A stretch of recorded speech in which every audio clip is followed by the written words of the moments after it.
On June 8th, the USS Liberty, America's most sophisticated intelligence ship in 1967, was attacked by Israeli air and naval forces in international waters, 13 miles off of El Arish in Sinai. 34 Americans were killed.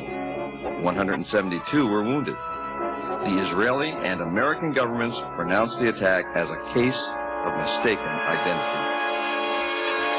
Now, we are going to show you what really happened. The survivors of the 294-man crew of the USS Liberty will tell you their story. This film should shock decent Americans. Above all, men and women who've served in America's armed forces. It will shock particularly as it was an attack not by terrorists implacably opposed to the United States, as is the case of the USS Cole. The Liberty is the most decorated ship in the history of the United States Navy. 840 medals, including the Medal of Honor for her skipper, the Presidential Unit Citation for her crew, 2 Navy Crosses, 11 Silver Stars, and 204 Purple Hearts. The day before, I was topside when Israeli planes came by, and very close where we could wave to the pilots, and they were that close where we could wave back. It was a very clear day. It was a warm day. Sunshine was shining brightly out. Nice breeze blowing, and I distinctly remember hearing the flag flapping in the wind. I was coming to go back to the Trescom area. I stepped out on deck. That plane came by and looked right in the cockpit. You waved, I waved. That's how close they were, and they knew who we were. Well, all the recon flights that they had that morning, looking at our ship for approximately 6 to 7 hours, they had a good idea of what they were doing, and they hit us hard and fast with everything they had. Commander William McGonigal, the ship's captain, although he had been badly wounded, most of his bridge crew had been killed, he stayed on the bridge throughout the attack and the long night that followed. Admired and respected by his crew, he received the Congressional Medal of Honor for gallantry.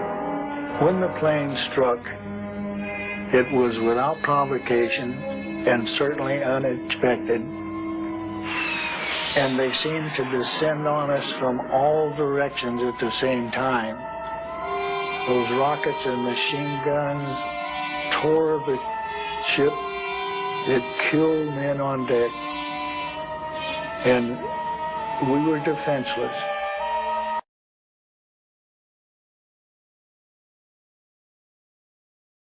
I was topside, fighting fires and doing other damage control work throughout the duration of the attack.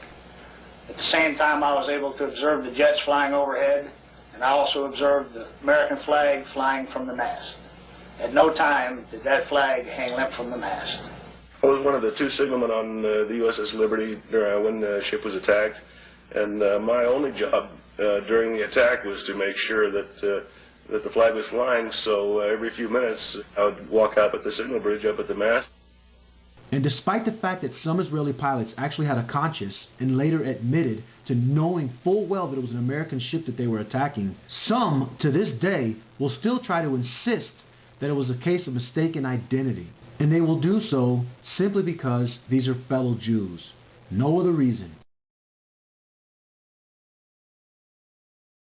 And that's a smack in the face to the Jewish pilots who were brave enough to admit these things and face very harsh penalties for doing so.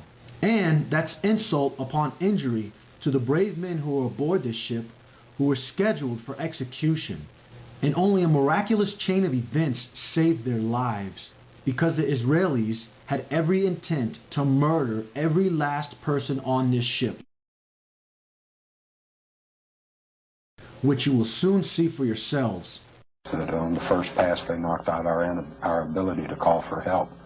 The one remaining antenna, which I had shut down because it had some problems in the tuner, is probably why it didn't get hit.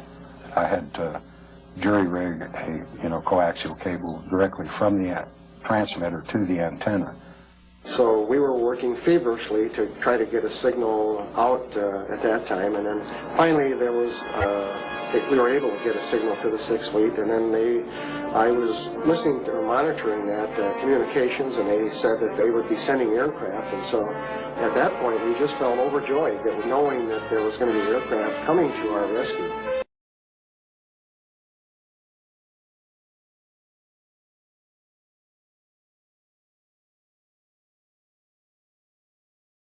The initial strike by the planes on the ship come out 5 minutes after 2 in the afternoon of 8 June. And the attack lasted about 20 minutes.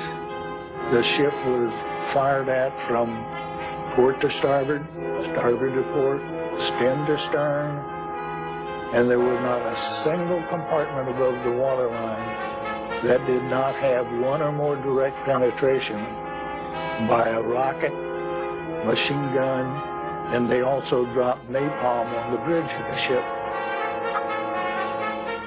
At 2:35 p.m., Defense Secretary Robert McNamara recalled the 12 Navy fighters that had been sent to our defense by the carrier Saratoga. At that time, no one aboard the Liberty had identified the attacking Israelis. It was 1.5 hours later that our embassy in Israel first told Washington that Israelis had attacked a ship, possibly a U.S. Navy ship. How then did McNamara know to recall the help sent to defend the Liberty?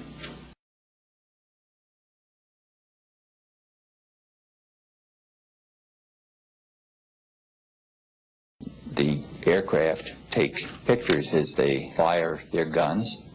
These are used for analysis of their tactics, and these are used for confirmation of the damage that they've done. These pictures have never been publicly presented. Lieutenant Ennis was sitting on the deck, and there was blood coming out of his mouth, and his knee was he had an injury in his knee, and there was blood coming out of it. That cough had got blown off, I think the 04 level, but I come across him, and he was just peppered from head to toe with shrapnel.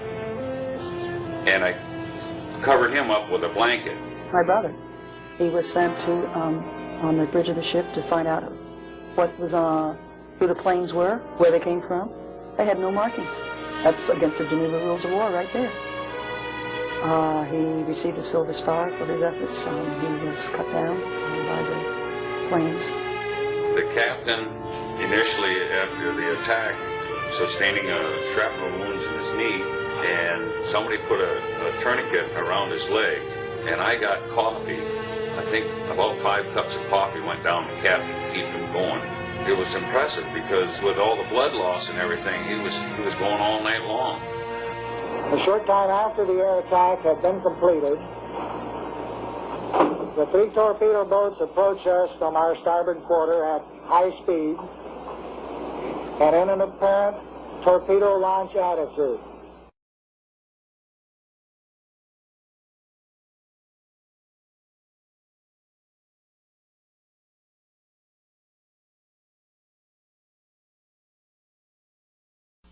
The 3 Israeli torpedo boats fired 6 torpedoes at the Liberty. Because of Captain McGonigal's handling of the ship, 5 missed. Intelligence base was destroyed. 25 American sailors died almost instantly. This hole in the side was in excess of 40 feet in diameter. You could put your whole house in that hole. And we were right in the middle of it. We couldn't believe what we saw. You couldn't walk around that part of the deck without stepping on a piece of someone. In fact, Phil Turney and myself had found a shoe with a foot still in it. I do remember the alarm to stand by to abandon ship. Don't believe your station yet. They were preparing to, and then that was called off because apparently the life rafts had been shot up. So if you went in the water, you were on your own, and the list on the ship was considerable. You could tell it looked like at first we were going to maybe roll over. The lights went out and the ship rolled over, and I figured, well, it's the end. The torpedo had hit the side of the ship. Of the room I just stepped out of, killed every man in my division that was in there. The Stella First Class that I mentioned, he was on the phone at the time just outside the door. It took off the back of his head. It broke my lower left leg, both bones, collapsed my lung, broke ribs, fractured my skull, blew out my eardrums. We took the guy down below, and I don't know how many runs I made up and down, carrying wounded. And I saw all the bodies laying there on the tables where Dr. Kiefer had been working on. I was told that he was in the officers' wardroom operating on more people. 34 were killed, another 172 were